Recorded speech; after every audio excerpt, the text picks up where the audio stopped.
suis Revelyne Assemian, styliste.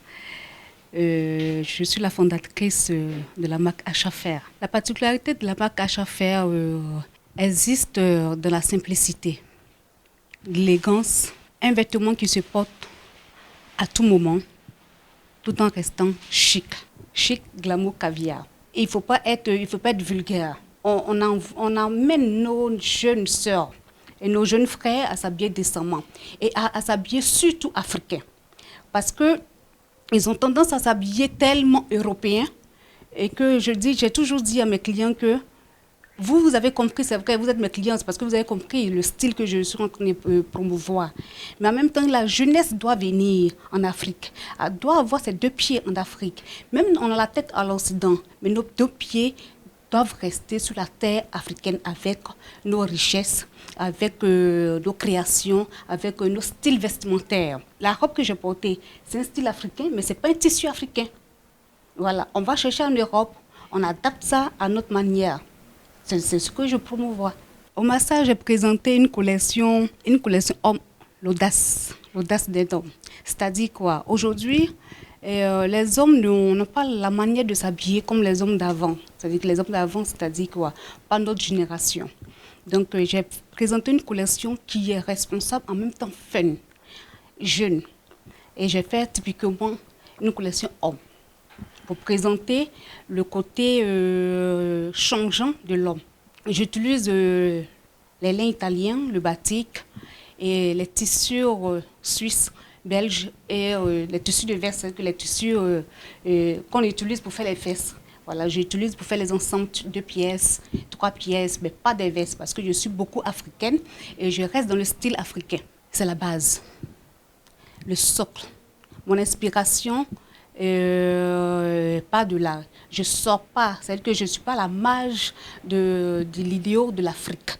Voilà. Parce que je vais toujours dire, même si j'utilise toujours les tissus d'ailleurs, puisque en Afrique, on n'a pas l'usine en tant que telle. Voilà. C'est vrai que nous ne créons pas de tissus. Nous avons le matériel, la matière première, mais on ne fabrique pas de tissus. Donc, que faire? Vous allez chercher, vous envoyez, vous adaptez ça à votre créativité, à votre style vestimentaire. C'est ce qui nous identifie en réalité. L'événement de la pandémie sur ma boutique, sur mon travail, a été vraiment un désastre. On essaie de voir un peu nos économies qui ont été épuisées déjà, de relancer. Mais à vrai dire, je ne sais pas trop parce que je n'avais pas préparé ce moment-là. Je n'ai pas préparé ce moment, je n'ai pas préparé les difficultés que mes employés, parce que moi, avec mes employés, je me dis que je suis d'abord la première famille. Donc, si ils ont des soucis, ils ont des difficultés, c'est moi la première qui devait faire face, c'est ma politique. Donc, voyant tout ce que j'ai fait comme dépenses, je ne sais pas, mais c'est un peu difficile pour moi. Donc, franchement, je n'ai pas trop de visibilité. Et s'il y a une grosse commande qui me préfinance, je pense que là, je peux me relancer. En matière de business, on ne peut pas savoir exactement. Tout peut être chamboulé à tout moment. Vous voyez, une commande peut arriver, même pendant le confinement, qui peut bouleverser ton chiffre d'affaires. Et comme tu peux aussi rester pendant un moment, même après après cette histoire, cette pandémie, même si on dit les choses se sont rétablies, tu peux traîner encore les parts. Donc, tout est une sorte de grâce et puis tout est une sorte de client. Et il faut dire que j'ai des grands, je suis une rêveuse. Je m'appelle Revelyne d'ailleurs. Mon nom joue sur moi. Mes projets sont vastes. Et ouais, vastes. Je compte, puisqu'il y a des gens qui m'ont contacté pour représenter ma marque à l'extérieur.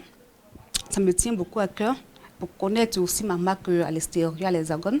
Donc, ça fait partie de l'un de mes projets.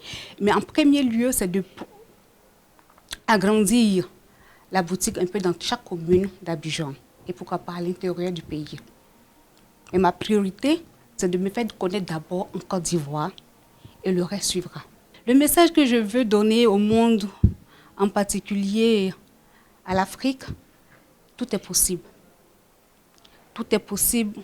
Il y a encore des trésors en Côte d'Ivoire. Quel que soit le domaine d'activité de chacun, tout est possible. Il ne sera plus à rien de partir périr ailleurs. Tout est ici. Il suffit de travailler avec abnégation, amour et détermination. Tout peut réussir ici, quel que soit ton domaine d'activité. Reste, mais fais-le bien.